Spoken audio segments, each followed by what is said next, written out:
Call me crazy, but I'm going to guess you probably don't know an awful lot about René Robert Cavalier Sieur de LaSalle. And you probably also don't know a lot about the car that carries his name, LaSalle. Well, today we're going to give you a very tiny lesson about the man and a really big lesson about the car. Hi there, Rick DeBrule here once again at the Martin Auto Museum, a great collection of cars here in Phoenix, more than 170. We've got everything from modern supercars to the very first cars ever built to one of the most beautiful cars in my mind that was ever built, this 1930 LaSalle Touring Car 340. Beautiful car. We'll talk a lot about that in a moment, but let's talk about that man, René Robert, let's just call him LaSalle. He was a French explorer from the 1600s. He came over and he spent a lot of time exploring and fur trading up in the Great Lakes area. Then one of his big claims to fame is he took a canoe trip all the way down the Mississippi from Illinois all the way down to the Gulf of Mexico. And if you had to give him a single claim to fame, he's the guy who went back to France and said, you know, we really ought to own that place and we should call it La Louisiane. So Louisiana got its name from LaSalle. All right, that's the man. Now it's time to talk about the car, the LaSalle. And to do that, we're going to go back to the 1920s. General Motors is trying to figure out where to land within the world of the automotive sales that year. Ford, of course, well, they've got the Model T. They just own that lower segment, that inexpensive car, that entry-level car that got America on the road, got him onto wheels. And General Motors, under the leadership of Alfred P. Sloan, decides, you know what? We're not even going to go there. We're not going to try to battle having an inexpensive car to go against Henry Ford. We're going to try to own now that everybody's gotten on the road and they want something a little bit nicer, we're going to try to control all the markets above there. And they came up with this concept of having a series of different models that would slowly but surely work their way up, starting with Chevrolet, going to Pontiac, eventually working their way all the way up to the very top, which was going to be Cadillac. And it worked quite well. And in 1927, actually just a couple years before that, they began to say, well, wait a minute, maybe what we need is something that has the build quality, the elegance of a Cadillac, but a little less expensive and just slightly smaller. I know it's hard to believe that this is slightly smaller than a Cadillac of its day, but that was the whole idea, to make it slightly smaller than a Cadillac. And they chose the name LaSalle for their new car that was going to slot in just above the Buick and just below the Cadillac. Same elegance, same style, same build quality. It's really important to point that out at a slightly lower cost point. I give you the LaSalle. LaSalles were built between 1927 and 1940. Not an especially long time, but perhaps the lasting significance on the automotive world had less to do with the LaSalle name and more to do with the man who was brought in to do the design work for the LaSalle. The head of, bodybuilding for the General Motors world was sent to California and met a gentleman by the name of Harley Earl. He was a young man at that point, working for his father's coach building company on the West Coast. Well, they were very impressed with the work that Harley Earl was doing from a design perspective, and they decided to bring him into the General Motors fold. And the first car he was responsible for designing was the LaSalle. Now, Harley Earl is really important in the automotive world for a lot of different reasons. First off, he was the very first head of design for General Motors. And years later, he would become significant for a couple of very important things. Number one, tail fins. He's the guy that was a big fan of those big, huge tail fins. Oh yeah, and remember a car called the Corvette? Well, he was the guy who shepherded that thing.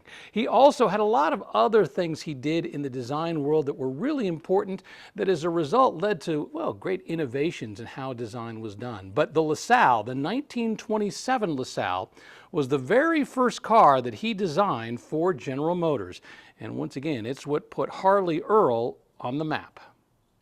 In the 1920s, luxury cars didn't just pop off the assembly line like those mundane, routine automobiles. No, they had what were called coach builders, so that the chassis that was built would then go to a coach company that would put something special on it. Now, some coach builders were very small in terms of the numbers that they would produce, maybe one or two, or just a handful of bodies. Other coach builders built in large numbers. And at that point, for LaSalle, they were using two coach builders. One was called Fisher. Now, the Fisher brothers had created their coach company years earlier, their coachwork company, building bodies for cars.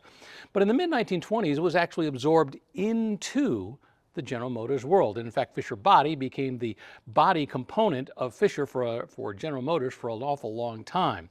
The other company that they used was called Fleetwood. Now, you remember the Fleetwood Cadillac, right? Well, that's where the name comes from the Fleetwood Coach Company. Now, interestingly enough, this car was built in 1930. In 1931, Fleetwood was also absorbed into the General Motors world. So this is a Fleetwood body. It's actually called the Fleetlands design. And this particular car, it's a touring car, 7-passenger. And you can see how long it is. Remember, I talked about the fact that LaSalle's were supposed to be shorter. Technically it is, but only slightly. And this car, only 239 of these particular cars, this particular body style, was built in 1930. Absolutely beautiful as it exists today, and only a handful of these are left. So if you see one of these, it's pretty special. Now, this is what's referred to as a 7-passenger touring car. 7 passengers because you had this big bench seat in the back. You had 2 folding seats right here that could be folded up. You see one already up and the other in the folded position.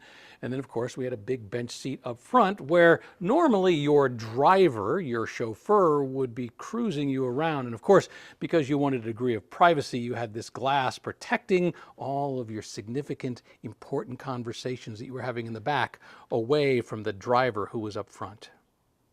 Earlier I mentioned that the LaSalle was designed to be a shorter version of the Cadillac. In the beginning that was true. There were actually 2 wheelbases that were available for this car. Initially, it was a 125-inch wheelbase along with a 134-inch wheelbase. But by 1930, that changed. There was only one wheelbase available. That was the long version, 134 inches long. By the way, this is what we refer to as the trunk, right? Today, we think of the trunk as that hatch that opens up. But back in those days, it was actually a trunk that you put on the back of the car. And this particular trunk was a $190 option when this car was new. Another interesting option that you see up towards the front of the car, right here, these 2 little mirrors that mount on top of the spare tire, one on this side, one on the other side. This was a $32 option, but can you imagine driving along without these 2 mirrors? Well, some of the Cadillacs were getting 16-cylinder engines. The 8-cylinder engine was the mainstay of the LaSalle. Now, they were slowly but surely increasing the horsepower and the size. This particular engine in 1930 was 340 cubic inches. And in fact, that's how this car gets its designation as the 340.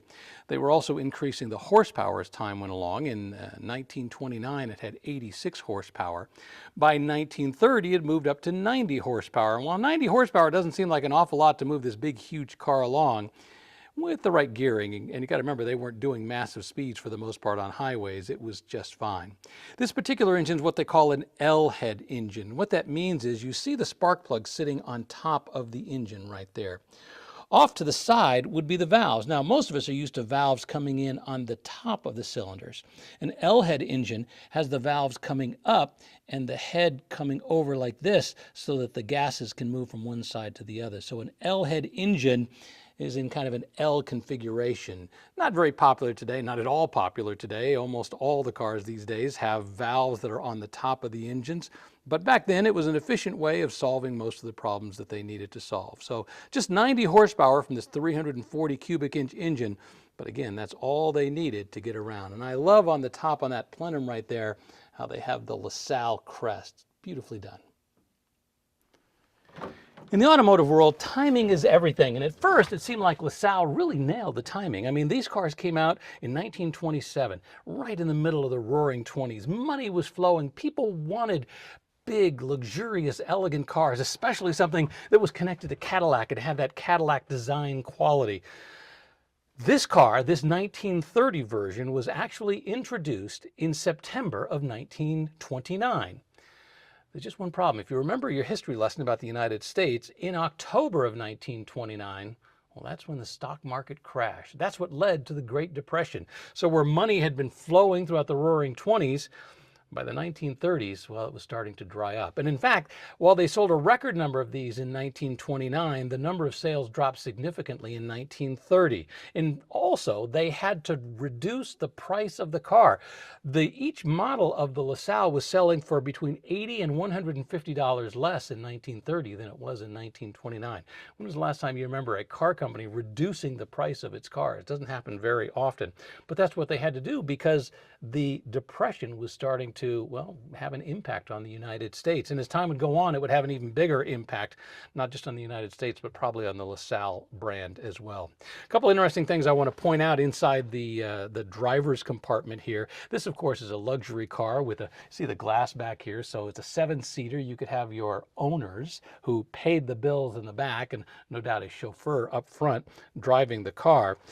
And there's a very interesting innovation that came along for LaSalle in 1929, and that's right here. It's the synchromesh transmission.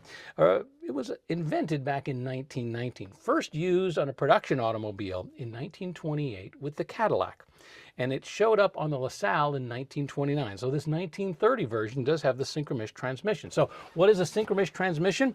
Well, when you have a manual transmission, the problem is when you're shifting between gears, you tend to sometimes grind because one gear isn't moving and you're trying to connect up to it. So a synchronous transmission allows those gears to kind of spool up, get up to speed, and it creates a smoother transition from one gear to the next. So the driver up here is driving along, smoothly shifts from one gear to the next, and the folks paying the bills in the back, well, they just think it's just a little bit smoother back there. There is one interesting option that this car, this particular 1930 car, does not have, and that's an option that was available for the first time in the LaSalle that year. It's a radio. Imagine that. For the first time, you could have a radio in your car. It wasn't inexpensive. $175, which back in 1930 was pretty pricey. I can't imagine, I know how many of them were sold, but I got to think it's not a lot. And as we look at the dash, we don't see it here. But imagine that. Imagine you could ride along in your car and listen to the world, listen to music for the first time. That was pretty cool in LaSalle. One of the interesting things introduced in 1930 was a steering modulator. It was part of the front end, part of the suspension, the steering, that actually reduced steering wheel shimmy and, most importantly, reduced steering wheel whip, which is the problem where the steering wheel can actually rotate quickly from one side to the other. Not something you want to have happen when you're driving along with a big car like this. So what caused the end of the LaSalle? Really, there were a couple things. First, that minor thing I mentioned, which was the Depression, when there was cash flowing like crazy in the 1920s, not so much in the 1930s. And while this was a beautifully built car connected to Cadillac with their same elegance and build quality, there just wasn't enough money to have another expensive luxury car in the General Motors line. And there was another thing that happened within the General Motors world as well. While they initially decided they wanted to have all these different tiers for all these different cars, there came a point when they decided maybe we didn't need quite that many. Did we really need a car that slotted in between Buick and below Cadillac? Maybe it was just too narrow of a space. And in fact, there were some other car companies that went away. There used to be the Oakland, which was part of General Motors, that was the Viking. And decades later, that happened again. I mean, that's what happened to Pontiac and to Oldsmobile when General Motors decided we didn't need quite that many divisions.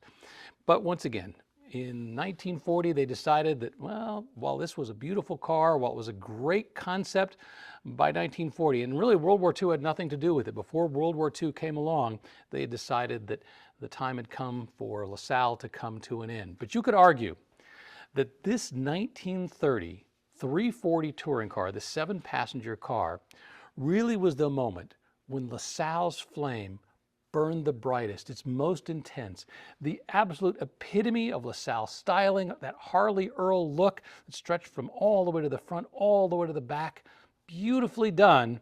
This was the moment when LaSalle really showed what it could do to the entire world.